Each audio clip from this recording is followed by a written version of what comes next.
Jadi tidak perlu didiskusikan lagi bahwa Jokowi gagal. Tidak perlu didiskusikan lagi betapa sudah rusaknya Republik ini diacak-acak oleh Jokowi.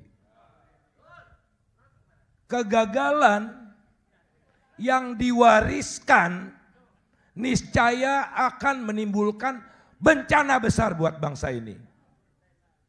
Oleh karena itu kita harus hentikan mewariskan kegagalan itu. Tidak ada kata lain. Pemilu jalan, makzulkan Jokowi jalan.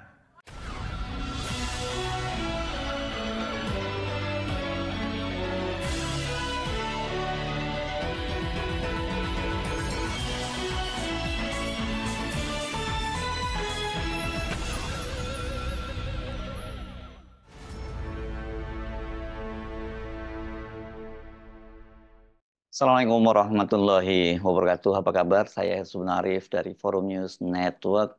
Innalillahi wa inna ilaihi roji'un. Telah berpulang ke rahmatullah.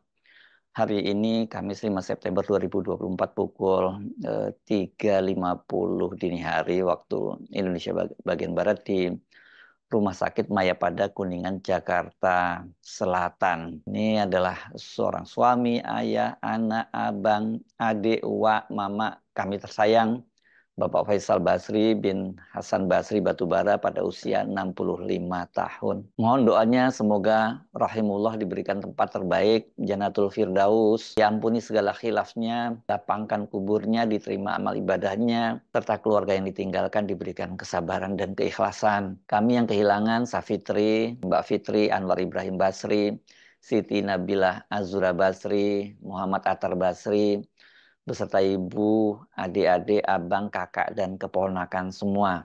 Rumah duka Komplek Gudang Peluru Blok A60 Jakarta Selatan. Info pemakaman berangkat sekitar Ba'da Asyar dari Masjid Az-Zahra Gudang Peluru Tebet Jakarta Selatan. Akan dimakamkan di tempat pemakaman Menteng Pulo Jakarta Selatan. Jujur ini merupakan kehilangan besar bagi kita bangsa Indonesia dan juga saya secara pribadi karena saya cukup intens berinteraksi dengan Bang Faisal. Begitu saya memanggilnya karena kan beliau ini usianya beberapa tahun di atas saya. Sementara beliau itu kalau manggil saya dengan panggilan Mas Hersu. Mungkin ini ya sebagai sopan santun saja sebenarnya. Kalau dia cukup manggil Hersu pun pantas karena ya tadi dia usianya lebih tua dibandingkan saya beberapa tahun saja sesungguhnya ya. Jadi sebenarnya ya kita ini peers group gitu ya. Hampir sebaya lah boleh dibilang begitu. Sebagai sesama aktivis kami sering bertemu ya, apalagi belakangan ini terutama dalam forum-forum yang mengkritisi pemerintahannya Presiden Jokowi. Dan sayang saya bisa garis bawahi, saya beri garis merah tebal tentang sikap Bang Faisal Basri ini yang tidak pernah berubah adalah keberpihakan dan pembelaannya kepada mereka yang dizalimi. Dan ini memang kalau setiap kita ketemu Bang Faisal Basri ini tampilannya esentrik ya, karena dia tampil selalu dengan kesederhanaan dan ada topi yang dikenakan model topi Sherlock Holmes nih ya. Nah, perjumpaan terakhir saya itu kurang lebih 2 atau 3 pekan yang lalu ya, ketika Bang Faisal Basri ini bersama dengan Marzuki Ali, ini adalah mantan ketua DPR, itu pasang badan membela pengusaha Andri Teja Dharma, ini pemilik bank sentris karena pada waktu itu rumahnya mau disita oleh Satgas BLBI. Padahal data-data yang ada menunjukkan bahwa Andri Teja Dharma ini dia bukan obligor BLBI, hanya namanya saja dicatut dan kemudian artinya dia menjadi korban kriminalisme, tapi dia sendiri yang kemudian harus kehilangan berbagai asetnya. Dan pada waktu itu sebagai aktivis dia tidak hanya ngomong di depan forum, tapi dia langsung terjun ke lapangan pasang badan dan berdebat keras dengan para Satgas BLBI dan petugas keamanan yang akan memasang plang untuk menyita rumah dari Andri Teja Dharma. Bank Sentris Internasional ini seperti Pak Marzuki katakan tadi tidak menerima BLBI sama sekali. Dan juga tidak mengajukan ya Pak Andri ya? tidak menerima, tidak mengajukan. Iya, suruh kasih berapa aja, pokoknya tidak akan menimbulkan kepanikan itu gitu. Ya, ya. Nah, Satgas BLBI yang jadi seolah-olah sekarang ini Bank Sentris itu dapat BLBI, makanya mau diambil alih hartanya oleh Satgas BLBI, padahal objek Bank Sentris itu bukan tidak dapat BLBI gitu kan, jadi salah kaprah sekali. Dan dilewat proses peradilan sudah terbukti dan menang terus begitu ya. Kok sampai sekarang masih diburu sampai barangkali celana kolor Bang Andre juga kalau bisa diambil gitu kan. Ini kan keterlaluan. Oleh karena itulah saya sejak pagi tadi menunggu gitu, ingin meneguhkan semangat dan tekad Bang Andre ini harus dilawan ini. Ketidakbenaran ini jangan dibiarkan, harus dilawan gitu. Awal tahun ini kami juga tampil bersama di ulang tahun ke-24 Indemo, sekaligus ini ulang tahun dari aktivis senior Hariman Siregar. Dan Indemo ini adalah wadah para aktivis yang dibuat oleh Bang Hariman Siregar. Ini Hariman Siregar adalah tokoh Malari, dan dalam pertemuan itu juga ketika saya minta Bang Faisal Basri untuk berbicara, dia konsisten mengecam pemerintahan Jokowi yang memberi karpet merah kepada Cina dan para pengusahanya. Jadi tidak perlu didiskusikan lagi bahwa Jokowi gagal. Tidak perlu didiskusikan lagi betapa sudah rusaknya Republik ini diacak-acak oleh Jokowi. Kegagalan yang diwariskan niscaya akan menimbulkan bencana besar buat bangsa ini. Oleh karena itu kita harus hentikan mewariskan kegagalan itu. Tidak ada kata lain. Pemilu jalan, makzulkan Jokowi jalan.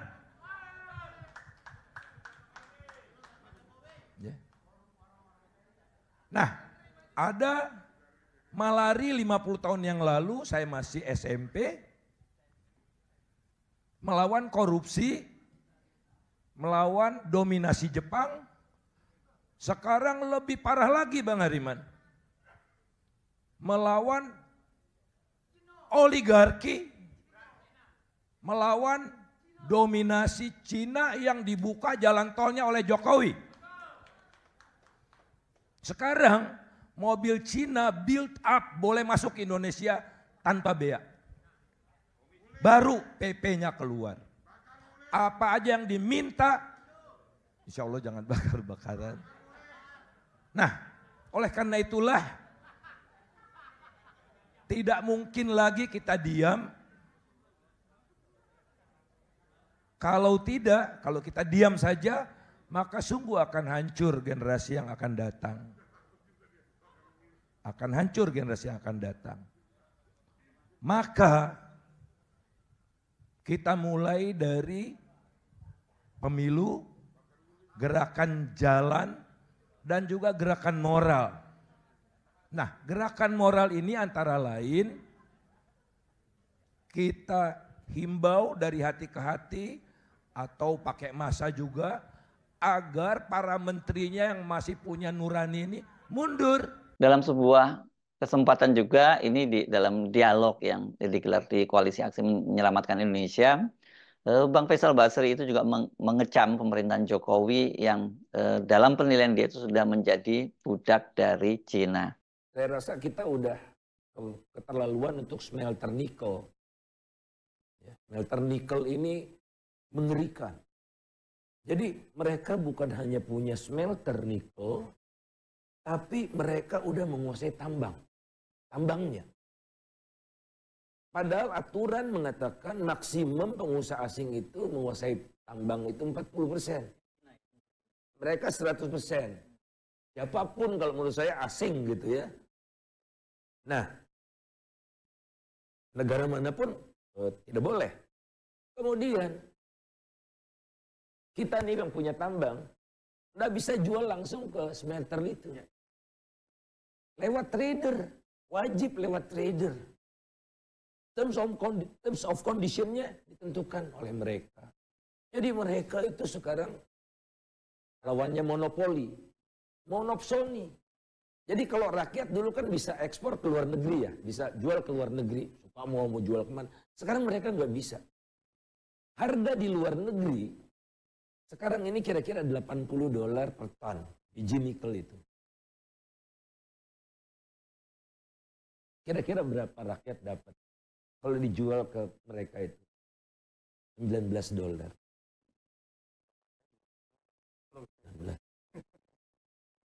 HPM ada HPM, harga patokan mineral. Ditentukannya 30. Dapatnya sih 30 ya. Tentukannya 30, tapi nanti ada penalti $10, ongkos angkut, odot, wah macam-macam gitu-gitu. Kemudian tradernya dia atau afiliasi ya. Kemudian surveyor, ini kadar nikelnya 1,7 apa enggak? Kalau di bawah 1,7 itu penalti daripada tapi udah sampai nih ke pabrik nih. Kan yang punya nikel ini nggak mau dong bawa pulang lagi, ongkos lagi, dia keluarin duit kan. Nah jadi itu barang apkiran tapi dipakai juga oleh mereka. Jadi ini biadab udah. Ini harus segera diungkap. Dan setahu saya yang selalu membela Pak Luhut. Praktik pemerintahan Jokowi yang lebih mengutamakan dan mementingkan pengusaha itu juga nggak luput dari sorotan yang banyak dikecam oleh Bang Faisal Basri dalam berbagai kesempatan ini, terutama kaitannya kalau oleh salah satu senior yang juga sahabat saya yang juga sudah lebih dahulu wafat, Bang Rizal Ramli, itu sering disebut sebagai peng-peng gitu ya. Dan kalau Bang Faisal Basri mengatakan orang-orang model begini ini pengusaha dan penguasa itu memang harus dimusnahkan dari negeri kita ini. Nah inilah teman-teman yang menurut saya muaranya atau hulunya adalah karena tidak ada lagi etika, tidak lagi ada adab penguasa dan pengusaha itu dalam satu tubuh gitu.